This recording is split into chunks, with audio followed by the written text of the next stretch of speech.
You know that feeling when a street you walk down every day suddenly feels longer? Or a room just feels different for no reason?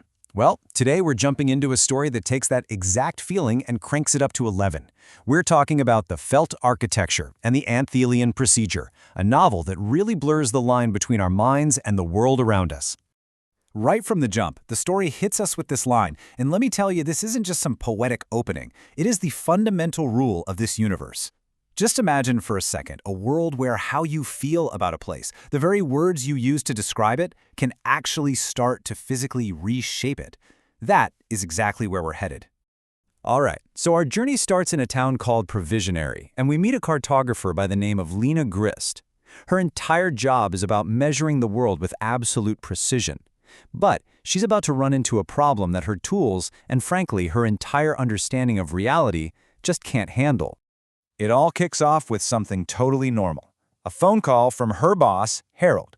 Seems a surveyor over in Quadrant 7, just a quiet residential neighborhood, has found something, well, something weird in his measurements. Something that shouldn't be possible. So, what's the big deal? Well, every single measurement he took, the streets, the property lines, you name it, is consistently off by about 3%. They're all too long. It's almost as if the entire neighborhood just stretched overnight. And somehow, nobody noticed. So Lena goes out to investigate.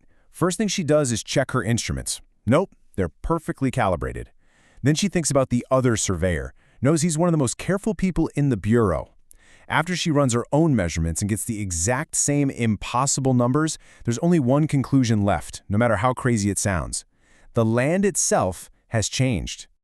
And yeah, that's the million-dollar question, isn't it? How can land just expand? It goes against, physics. By digging into this, Lena isn't just double-checking a survey. She's about to pull a thread that could unravel the very fabric of space itself. So how in the world do you measure something that seems to defy all measurement?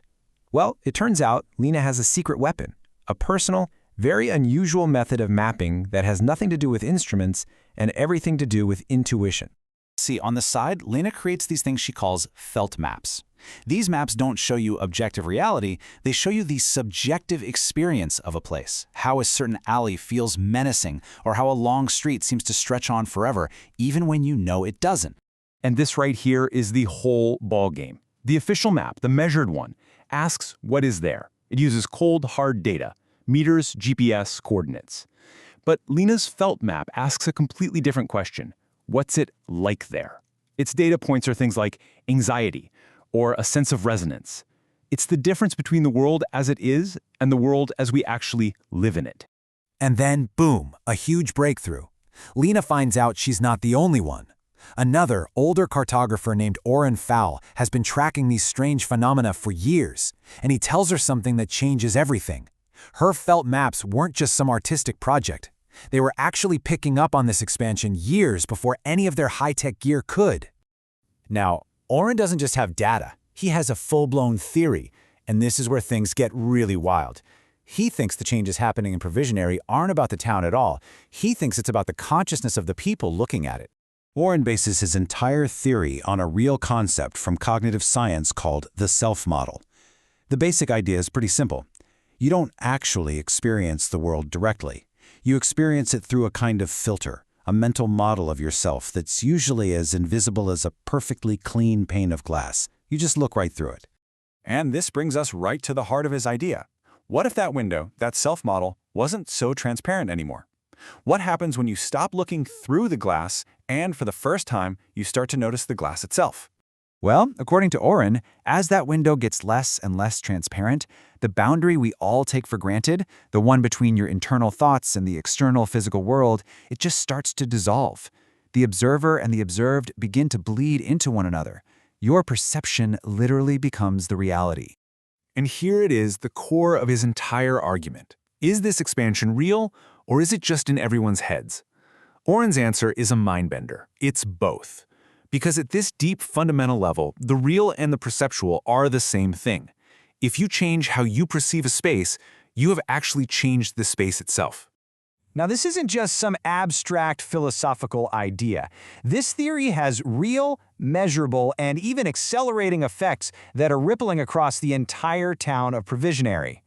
Lena and Oren figure out that the expansion isn't happening everywhere at once. It seems to be coming from 4 specific points, nodes they call them, where reality just feels a little thinner. And look at these places, the vacant house where it all started, the town bandstand, even Lena's own kitchen. But then they find a pattern that's even stranger. The expansion seems to breathe. It actually follows a weekly cycle. It shrinks back a little during the work week when everyone's busy and distracted, but then it accelerates through the end of the week and peaks on Sunday when the town's collective attention is at its highest. The town is literally responding to its people. And the conclusion they come to is just incredible. Provisionary isn't just expanding or distorting, it's actually developing some kind of consciousness. The physical stretching they're measuring is literally the town waking up. Just when you think you've kind of wrapped your head around the mystery of Provisorio, the story throws one last curveball. It suggests that whatever's happening here, it might be way, way bigger than just one little town. That question brings a new character into the mix. She's in a totally different city, a sound engineer named Reva Caul, and she's got her own impossible mystery to solve. Reva's job is pretty unique. She records silence. Not just the absence of noise, but the actual texture and quality of silence itself. And in her recordings, she's detecting something that shouldn't exist. A change, not in space, but in sound. A spiral acceleration, she calls it, happening in the very fabric of silence. And that's where we're left, with this final, really provocative question. If our experience of space can physically alter it, what other parts of reality are just as flexible? If a town can wake up, what else is possible? It kind of makes you wonder if the whole world isn't just a little more felt than measured.